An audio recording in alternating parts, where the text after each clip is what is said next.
Thanks for your patience, everybody. And welcome. It's great to see a full room here. And we have a full room online as well. As I mentioned before the session started, we are broadcasting live to Second Life and to the web. Today we're going to be talking about the future of work, or that was the title of the session, but this whole conference really is about the future of work. We've been hearing a lot about how technology can help us to collaborate better, connect more effectively, and share knowledge and experience. There was a great quote yesterday by Andrew McAfee of MIT, and he was talking about how with Enterprise 2.0 technology, we are looking for ways to narrate our work. And I love that phrase, narrate our work, because today we're going to explore this idea a little bit more by looking at immersive media or virtual worlds. We're joined by two panelists here, Mark Kingdon, CEO of Linden Lab, and Doug Maxwell of the Naval Underseas Warfare Center, and we'll be joined shortly by two other guests who will be conferenced in. So to kick things off, I'm going to pass it over to Mark Kingdon to talk about some work that Linden Lab has done, and I'll pass it over to you, Mark.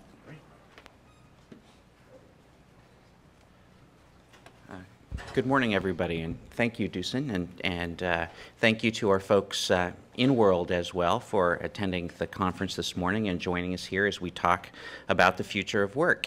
To get us started, I thought I'd do a pop quiz. You expected probably something a little bit different, but I thought we'd do a pop quiz.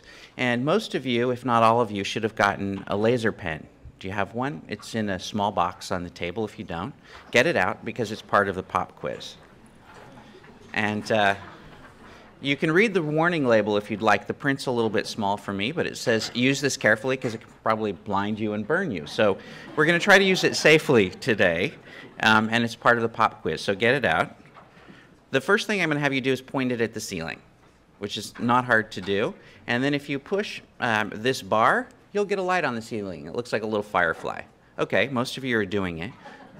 Yes, don't blind any friends. Now we're going to test a little bit and see how your aim is. So follow me over here. Okay, yeah, pretty good. Hand-eye coordination is about, I'd say B-, but we'll try some more towards the middle. Here, yeah, okay. Great. And then behind me. All right, good enough for the quiz, I think. All right, so let's test by pointing the screen. Don't blind anyone in the front of the room. All right, you're pretty good. Let's go to the right-hand bullet. You're there. Good enough for the quiz. All right. So the first question is, do you have teams in your companies that work remotely? Yes or no? Yes. Good news. Are you currently using web or video conferencing more frequently today than in the past? Yes. Wouldn't be here if you didn't. How satisfied are you with your web and video conferencing technologies? I'd say, yeah, exactly. I don't see many 5s. Or 4s, that's for sure. And I think you all probably fall within the 2 to 4 range.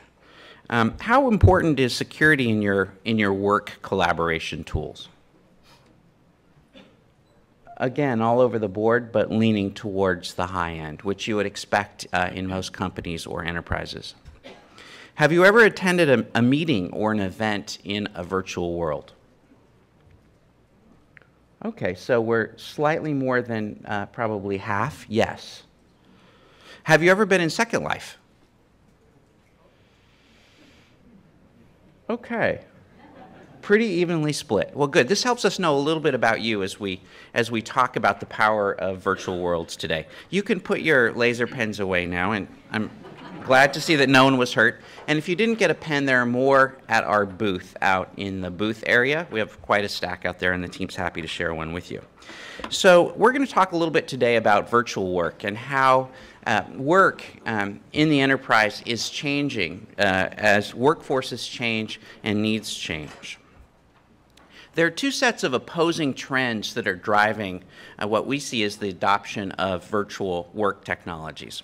The first set of opposing trends is the fact that workforces today are more globally organized than ever before. Even in our small company of 300 people, moving soon to 4, 30% of our staff work remotely, and they work from countries around the world. travel has become prohibitively expensive in terms of cash and carbon. And when you put the facts together that you have a globally organized workforce and a need to connect, what does that mean? It means it's hard to do so, which draws people into the virtual world because it's a wonderful facsimile for the kinds of connection you can get in the real world. Another set of opposing trends is bringing people into the virtual world. One is that in order to rapidly innovate, you need to be together to create. And I was at a presentation recently that John Chambers gave, and he talked about what he saw as the next wave of productivity in business. And he said it would come not from supply chain management as it had in the past, or even refined investment in information technology. He said it would come from increased productivity through collaboration. We believe very much the same thing, which is that collaboration brings people together and allows people to innovate more rapidly. The challenge out there today, and I think this is what brings people into the virtual world, is that collaboration tools generally are weak, two-dimensional, don't allow you to have presence, can often be asynchronous, and when they're synchronous, there's a technology barrier that keeps people apart. So these are the opposing factors that we think are driving people into the virtual world. Gartner published a study recently that looked at adoption of virtual worlds and believes that by 2012, more than 70% of organizations, enterprises, will use private virtual worlds to support collaboration and interaction in their business. We think that virtual worlds are an incredible complement to traditional collaboration tools. Not a substitute for, but a great complement to. They offer persistence and presence. You can represent yourself in the form of an avatar. You can work in an environment that persists after you leave. It also offers layered communication opportunities through text, spatial voice, and audio. And you can interact with your environment in ways that you can't, say, in a video conference. So it adds another layer of richness to the collaborative experience. Today, when we look at Second Life, there are more than 1,300 enterprises or organizations in Second Life, moving towards 1,400, doing everything from events and meetings to training and simulations. Large companies with distributed workforces. Businesses in Second Life are doing all kinds of things today. They're doing recruiting, virtual meetings, scenario-based planning, data visualization, team building, complex simulations of supply chains and data centers and manufacturing facilities. They're prototyping products. They're engaging with consumers. They're meeting investors to discuss investor relations.